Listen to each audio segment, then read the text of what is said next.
Hey everyone, it's Lauren Mack. Are you nervous about an impending market crash or what it could do to your investment portfolio? People are always saying that we're in a bubble and that it's going to burst any moment and the market's going to crash. The market is disconnected with the news, inflation is at all-time high, the job reports is often missed, there are new variants always on the horizon, and the market is at an all-time high.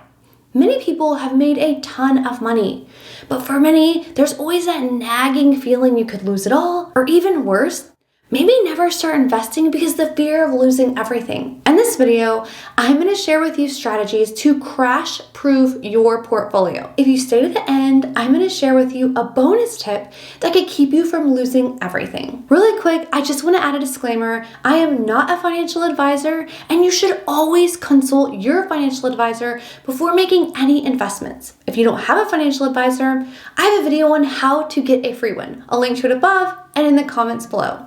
The first and easiest way to crash-proof your portfolio is to invest for the long term. The S&P 500 historical return is 10%.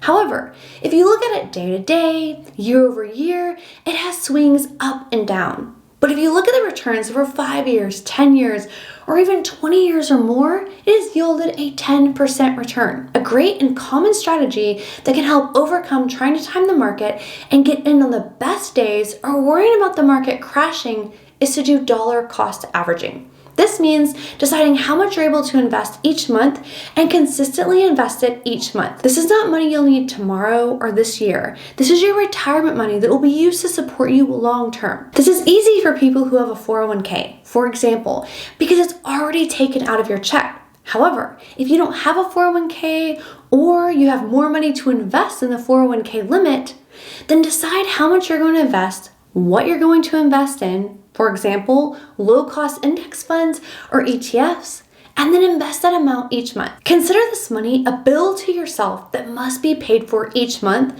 and then only check it periodically. If the market goes up, great, you are making money. And if the market goes down, then you're getting a bargain on the share you're buying, so you'll make even more money in the long run. If you're enjoying this video, don't forget to poke the like button. The second and next easiest way to crash-proof your portfolio is to adequately diversify your portfolio. There are many ways you can do this, which I'll go over in a second. However, many people have made a lot of money in the stock market since the crash of 2020 due to the pandemic. Many people invested a lot of money in stocks like Tesla, and in some cases have made thousands, if not millions of dollars. This is great, but the problem occurs when this one stock is now accounting for 98% of their portfolio. Oftentimes, people don't want to rebalance because they're afraid of missing out on further gains. However, this is very risky because as quick as stocks go up, they can go down. And there are plenty of examples out there, and then all those gains are erased. In order to adequately diversify, one option would be to use a target date fund.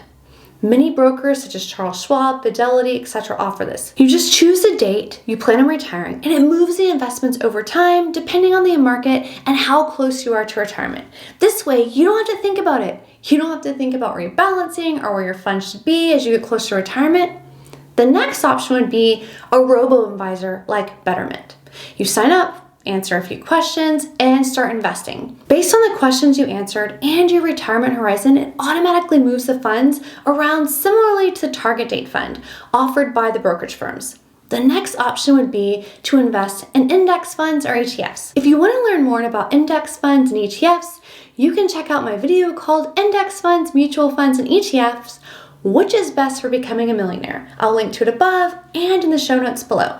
The benefit of investing in an ETF like the S&P 500 is that you buy one share. You're automatically invested into 500 companies. If one or two of those companies struggle, then you have 498 companies to carry the fund. If you really want to invest in an individual stock, then it's important to keep an eye on what percentage each stock represents in your portfolio so you don't have too much risk in one stock. Additionally, it's important to make sure you have enough stocks so that your portfolio is adequately diversified. This can mean something different for everyone, and there have been studies done, tons of them, over the last 100 years that have come up with different answers, but honestly, most of them have been debunked. It is important that you find the number you're comfortable with, but investing in different companies and sectors is really important. The third way to crash-proof your portfolio is to invest in high-quality dividend stocks. The great thing about a dividend is that once you buy the stock, assuming the dividend is not cut or eliminated, you're locked into the dividend return regardless of the performance of the stock. Let's use Coca-Cola for an example. They have ticker KO. If you bought a share of Coca-Cola for $57.44, and the current dividend is $1.68, that means the dividend yield is 2.92%. Assuming Coca-Cola does not cut or eliminate the dividend, then you'll be getting 2.92% return each year in the form of dividends, regardless if the stock goes up or down. If the stock goes up, then you've made even more money. If the stock tanks, doesn't matter. You still get paid the dividend as long as it's not cut or eliminated. Additionally, when a company like Coca-Cola continues to raise their dividend each year, then that 2.92% will continue to go up year after year like an automatic raise. If you reinvest the dividends each year until you need them in retirement, then you're further compounding your returns over time because you'll be making dividend on those dividends, and so on. This is why I love dividend investing. As always, a company can cut a dividend at any time. So that's why it's important to invest in high quality stocks. Many people invest in dividend aristocrats.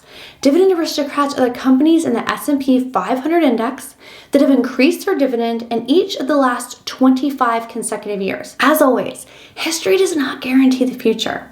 As you could see with AT&T this year, they're struggling and most likely will be forced to cut their dividend, some say up to 50%. This is usually the last thing a company wants to do because it makes their stock price fall like a rock. This is why it's important when you're investing in any individual stock that you keep a pulse on what's going on.